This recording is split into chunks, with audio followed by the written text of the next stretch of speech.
The Detroit Pistons losing an NBA record 27 consecutive games are an easy target for anyone involved.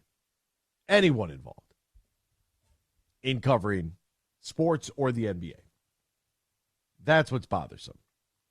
And so when I take a look at this team now, like my question is, will they ever win again? And it sounds ridiculous, but it is a legitimate question at this point.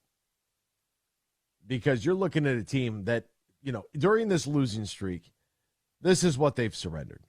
124, 110, 125, 120, 120, 120, 114, 119, 126, 108, 142, 107, 136, 126, 133, 118, 110, 116, 123, 131, 129, 124, 146, 130, 119, 126, 118. They can't get a stop.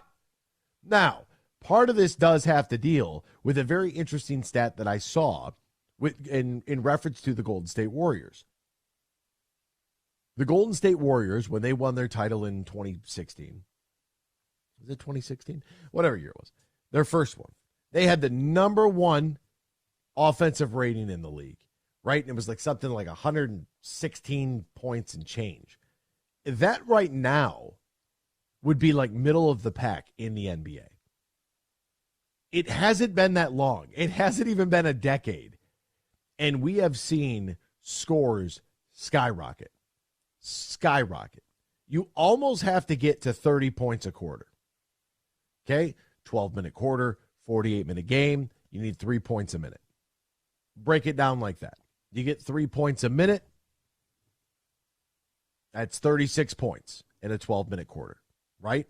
Obviously, you're not going to probably get 3 points in every minute. So give or take a little range there of maybe 6 to 8 points. But you need to be around 30 a quarter to be competitive in today's NBA game.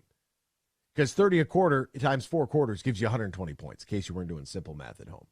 That's the offensive pace that you have to be able to play at. You got to be in that wheelhouse. Or you need to play such extraordinary bad boys 2 going to work Pistons defense that it would be the number one story in the league, the fact that this team goes out there and defends like their hair's on fire every game of the week. And that's a problem here for this team that really, the common trend is everybody gets 120 against the Pistons. Everybody does. And I'm looking at their schedule. Boston is a loss. Tomorrow night, that is going to be a loss. That could be catastrophic. That's going to actually be on NBA TV. Then they'll play Toronto, a 4-game Western road trip with Houston, Utah, Golden State, and Denver. They'll come back home for 3 straight, Sacramento, San Antonio, Houston, and then go on the road to Washington. January 10th and January 15th are your first 2 looks at legitimately winning a basketball game. Because if you lost to the Utah Jazz, they brought out the skeleton crew, I can't imagine you beating them when they're near full strength, especially on the road. I don't see that happening. The Houston Rockets. Maybe there's a little bit of an opportunity there on New Year's Day. That would be kind of a nice gift. New Year's Day, 8 p.m. But, you know, our guys they're going to play Saturday, Monday, which means they'll have New Year's Eve off. They're going to travel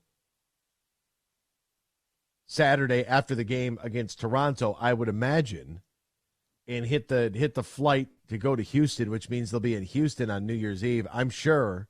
You can't win any games, so what's the difference if you're out in the club until 4 in the morning? It doesn't matter. You're giving up 120 anyways. So go ahead and go throw your dollar bills and do whatever it is you want to do on New Year's Eve. Because you don't have to, the game New Year's Day is at 8 p.m. So you might as well enjoy your life as a professional at this point. Like, I can't even knock it. In fact, that might be more entertaining than the games. What if we just go live with the players when they go out at night? Instead of, like, actually watching the games, we get a live stream broadcast of their nighttime activities. Now, that would be something. You talk about a ratings boom. Wow. That would really be something. And the San Antonio Spurs are going through a similar thing. They had a franchise record losing streak. They're just too young. They're just too young. And young kids can't win at the professional level.